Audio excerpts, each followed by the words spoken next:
सभी किसान भाइयों को मेरा नमस्कार। उम्मीद करते हैं आप सभी जो है कुशल से होंगे। आज की इस वीडियो में जो मैं बताना चाह रहा हूं वो ये है कि इस समय गर्मी ज़्यादा हो रही है और गर्मी के कारण हमारी गाय जो है बीमार हो रही हैं। और मेन जो दो बीमारी चल रही हैं, एक तो है बुखार। बुखार कई प्रकार का है, लेकिन उसकी जो वजह है वह दो ही हैं कि हमारी गाय ज़्यादा गर्मी में है उसको, और दूसरा है कि उसके टिक्स हैं जिनको हम चिचिड़ी कलीली बोल देते हैं।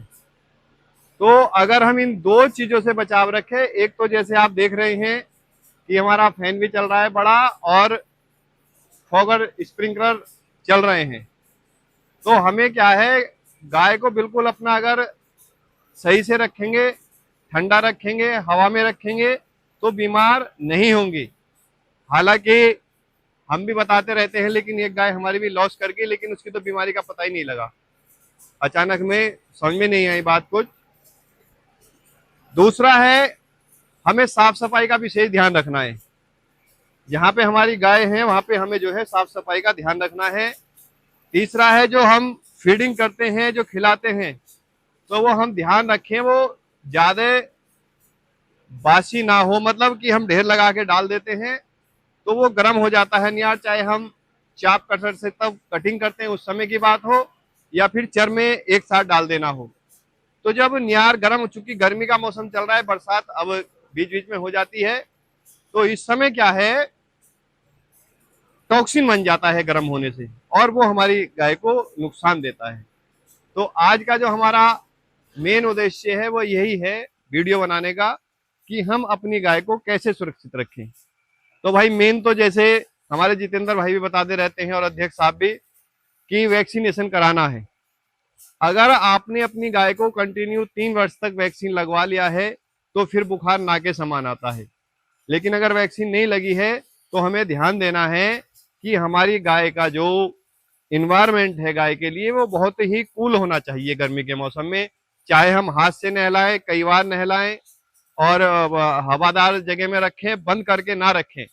कुछ किसान भाई हमारे ऐसे करते हैं कि जैसे हमारा इधर है धूप आती है तो वो उधर से बंद कर देते हैं, पार लगा के, ये करके वो करके। ऐसा नहीं करना है, ठीक है जी। हमारी गाय का जो रहने का स्थान है वो बिल्कुल खुला हो, जैसा यहाँ पे है।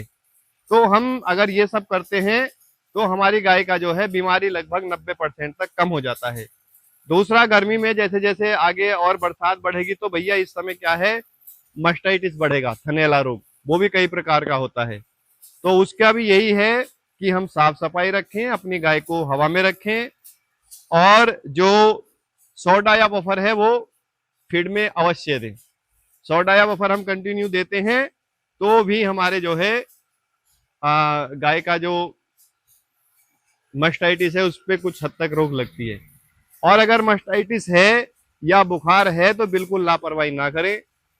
आप दोनों टाइम नहीं बल्कि 3 टाइम अपनी प्रत्येक गाय के ऊपर नजर डालें। अगर कोई गाय हमें अब नॉर्मल लग रही है तो सबसे पहले उसका क्या है, हम टेम्परेचर चेक करें, उसके बाद में जो भी है आगे की कार्रवाई करें। तो ये हम थोड़ी सावधानियां रख करके कुछ और अपनी गाय को जो है बीमार होने से बचा सकते हैं। एक और है, यूं तो कई सारी दवाई आती हैं भाई 15 से 20 दिन में। जैसे हमारी ये सारा फील्ड है, चूंकि वह पानी आ जाता है कई वजह से और ये बारिश होती है वैसे भी, तो इसमें क्या है 15 से 20 दिन के अंतराल में हम जो है स्प्रे जरूर करें, जमीन पे स्प्रे करना है। तो नॉर्मली है कुछ नहीं मिलता है तो जो हमारी चिचड़ी कलीली मारने वाली दवाई होती है, जिस भी कंपनी की आपको मिले वो ले लें, और हम एक ब्रांडेड कंपनी का जो है फिनाइल ले लें। लगभग 250 से 300 ग्राम फिनाइल डालें और 20 ml हम दवाई डालें। जो हमारी 20 लीटर की टंकी होती है स्प्रे करने वाली, उसमें एक टंकी पानी में, और उसका स्प्रे जो है हम 15 से 20 दिन में अगर करते रहेंगे तो नीचे से जो मस्टाइटिस है या दूसरी चीजें हैं उसमें हमारी जो चिचड़ी कलीली जो टिक्स होते हैं वो अगर नीचे छुपे हैं वो भी खत्म हो जाते हैं। तो हमारा मस्टाइटिस पे भी जो है उससे रोकथाम लगती है, नीचे के कीटाणु हमारे खत्म रहते हैं। तो अगर हम ये सावधानियां अपनाते हैं तो हम जो है अपनी गाय को बीमार होने से बचा सकते हैं। तो हमारी इधर जो गाय है सारी मिल्किंग वाली हैं और मस्ती के साथ ये नहा रही हैं। और ये इधर जो है हमारा इस समय फीडिंग का चल रहा है। अब ये आ गया है तो इसी को हम टीएमआर करेंगे। उसके बाद में हम गाय के आगे भेजेंगे। इधर जो हमारी जितने ये हीफर है सारे, ये हीफर हमारे सभी प्रेग्नेंट हैं इधर, जो फर्स्ट टाइमर हैं इनमें सभी। और इनकी काबिंग भी बहुत अच्छे समय पे होगी, सितंबर अक्टूबर से शुरुआत होगी। इसके आगे ये सब हमारा मिल्किंग वाला पैन है। तो मेन चीज़ यही है कि हमें मौसम के अनुसार अपनी गाय के लिए व्यवस्था बना के रखनी है और संतुलित जो हम एक चारा देते हैं वो देना है। ये हमारी वो हीफर हैं जिनको सीमन लग चुका है, अभी ये कंफर्म नहीं हुई हैं, तो ये भी लगभग 1314 है और उम्मीद ये है कि इनमें मैक्सिमम